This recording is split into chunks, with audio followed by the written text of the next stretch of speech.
Bueno, nos encontramos movidos por acá ahorita disfrutando lo que estábamos platicando acerca de lo que es la risoterapia y también hasta nuestra siguiente invitada trae una sola carcajada. ¡Qué barbaridad! Ahí se te olvidó la parte psicoterapeuta. No, mentira. Sí, eso va de la mano. Eso es psicoterapia, eso es va de la buenísimo. mano. Ya no están haciendo una sesión por acá, ¿verdad? Bueno, hoy vamos a platicar con nuestra estimada psicoterapeuta Astrid Avendaño. Con ella vamos a platicar acerca de cómo manejar la autocrítica. Bueno, muy interesante. Ya me acordaste de algo que dicen los judíos tienen, bueno, no los judíos, pues todo el pueblo en esa zona, de que cuando vos te dicen algo que es una crítica, no lo toman mal, lo toman como circunstancias que vos estás fallando y que tenés que poner en práctica para mejorar. Sí. Mi estimada Astrid, buenos días. Buenos días, estimados. Sí, vamos a hablar del tema de la autocrítica y quiero que lo veamos desde la parte psicológica y emocional. ¿Cómo funciona? ¿Para qué sirve? ¿Y de qué manera se puede implementar sin que sea negativo o tóxico? O sea, porque hay que saber, digamos, diferenciar entre una autocrítica saludable, una autoevaluación de tu autoestima saludable y llevarla al extremo de hacerte daño, en el sentido emocional y psicológico. Porque es saludable, digamos, por ejemplo, hacer una autoevaluación y decir, bueno, me toca evaluarme, me toca hacer conciencia de mis errores, me toca tomar en cuenta todas mis acciones para ver qué estoy haciendo bien, qué estoy haciendo mal y mejorar.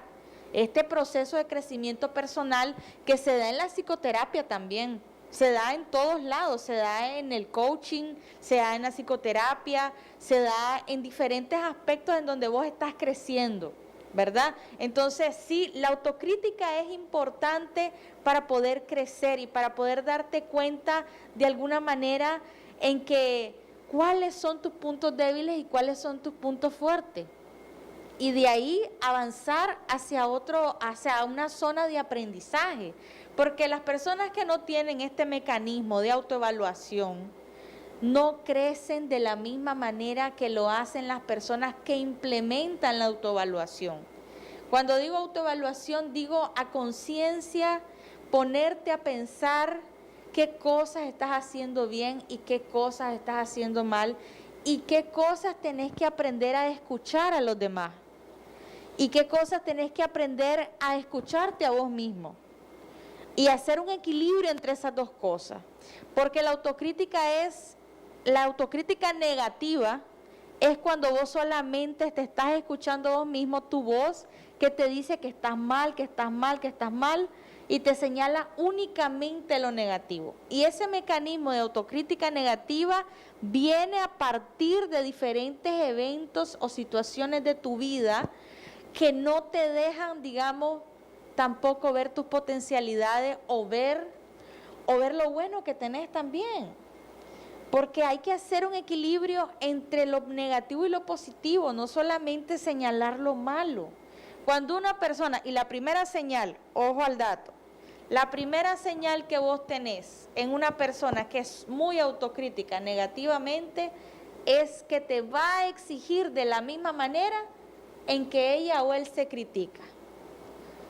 Entonces, las personas que generalmente te andan viendo lo negativo, las personas que generalmente siempre están señalándote que tenés que mejorar esto, que tenés que mejorar lo otro, sin tener, digamos, la autoridad moral, por así decirlo, ¿verdad?, de señalártelo, es porque esa persona también se autolesiona.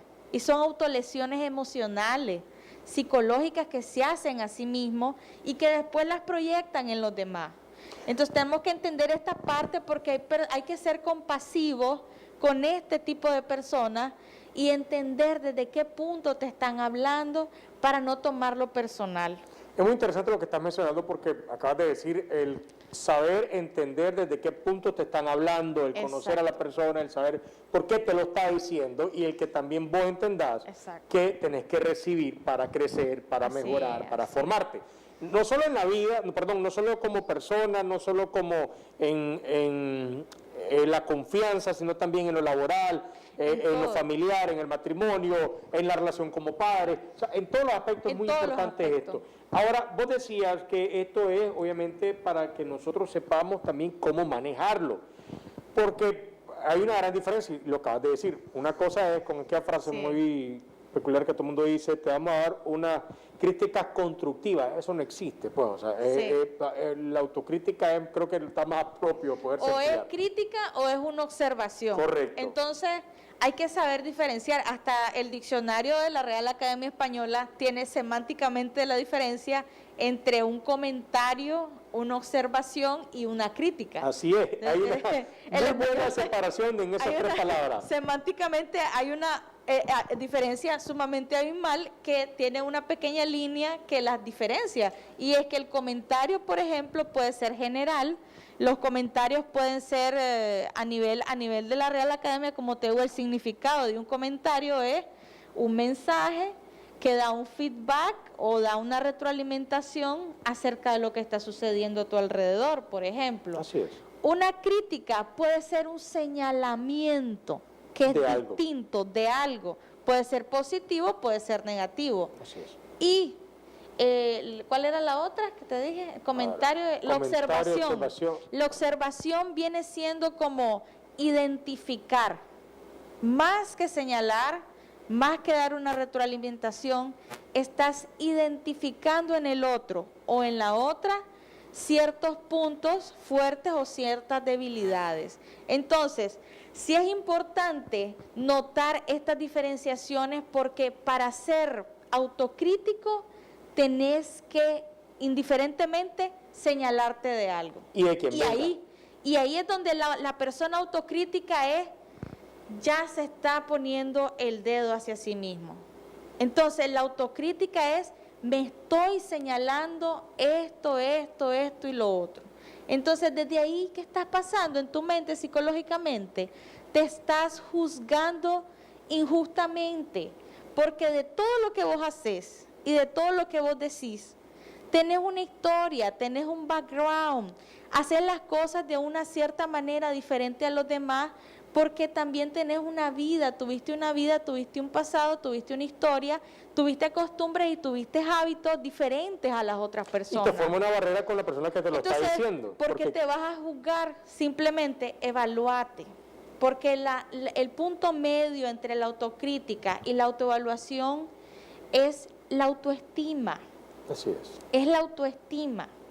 Entonces, si vos sabes diferenciar que tu autoestima está baja es porque te estás autocriticando, te estás señalando, te estás juzgando injustamente sin darte cuenta de dónde viene toda esa conducta, de dónde vienen todas esas actitudes y de dónde vienen y por qué sos así. Y las personas generan esta crítica externa y después comenzamos a ser simplemente reproductores de estas críticas a nivel interno. Y eso tiene que ver con un tema de vulnerabilidad y tiene que ver también con un tema de ser susceptible a lo que dicen las demás personas. Y es la parte que acabas de mencionar, la autoestima, la confianza, el amor propio. Entonces, y él es haciendo un filtro de cada uno de esos comentarios. O sea, si vos te dicen algo es quitar lo malo, quedarme con lo bueno, hacer esa parte para mejorar, pero eso lo va aprendiendo con las diferentes formas que uno va recibiendo esta autocrítica. Exactamente, es que los comentarios que vienen de afuera son positivos cuando vos lo tomás para una autoevaluación y no para una autocrítica. Ahora haces la diferencia. Así es. ¿Verdad? La diferencia es que me autoevalúo, reflexiono, lo analizo, lo tomo para mi bien, tomo lo positivo y lo negativo pues lo dejamos a un ladito y avanzo, mejoro y comienzo a verificar cómo voy a implementar mis conductas y cómo las voy a ir cambiando poco a poco, ojo, esperar que tú mismo te exijas que de la noche a la mañana vas a cambiar, eso a mí me sonaría muy raro. Todo es un proceso. Más puede ser como defensa, como arma para hacerlo por obediencia, pero no porque creo y confío en que lo estoy haciendo. Entonces, si vos estás tratando de cambiar o para complacer a alguien más, eso no es un proceso auténtico de cambio. Sí, te vas a autocriticar, ok, te vas a señalar, pero la autocrítica generalmente no tiene buenos resultados. Lo que tiene buenos resultados es una autoevaluación sincera y honesta contigo mismo, para que puedas en un proceso de cambio notar qué cosas son las que tenés que ir transformando. Y no solamente desde la conducta, sino desde tus propias creencias, de tus propios pensamientos que te llevan a actuar de esa manera. Porque si no hay un cambio interno, no hay una... ¿Cómo se va a manifestar? No lo manifestas en tu entorno y obviamente no puedes cambiar. Este tema es muy bueno, pero también se va rápido el tiempo. Y por eso te quiero que le digan a nuestros amigos clientes cómo se pueden contactar para que ellos puedan tener, obviamente, esta ayuda, porque es muy importante. Es la única manera de poder superar ciertas barreras y ciertas situaciones que podemos estar viviendo. ¿Cómo te pueden contactar? Bueno, en mis redes sociales, Astrid Avendaño Psicóloga, mi página web, astriavendañopsicóloga.com. Estoy atendiendo en Altamira de lunes a sábado, 8 de la mañana a 5 p.m., ¿verdad? Mi número de contacto 5809-3547. Y esta mujer va por toda Nicaragua, oiga, usted se mete la red. Para Granada. Ah, ¿va para Granada? Sí, atender a Granada. Tremendo, entonces, doña Mildred, hubiera esperado, se hubiera ido con Astrid, ahí va para Granada. Gracias, Astrid, muy amable, ¿viste? Siempre un gusto tenerte por acá. Ponga mucha atención de esa autocrítica y qué mejor que tenga la forma de cómo manejarla con expertos en la materia, como nuestra invitada, la fisioterapeuta, mi estimada, la psicoterapeuta Astrid Avendaño. Nos vamos, lo esperamos mañana viernes, 8 en punto de la mañana en Buenos Días Nicaragua, que usted tenga feliz día.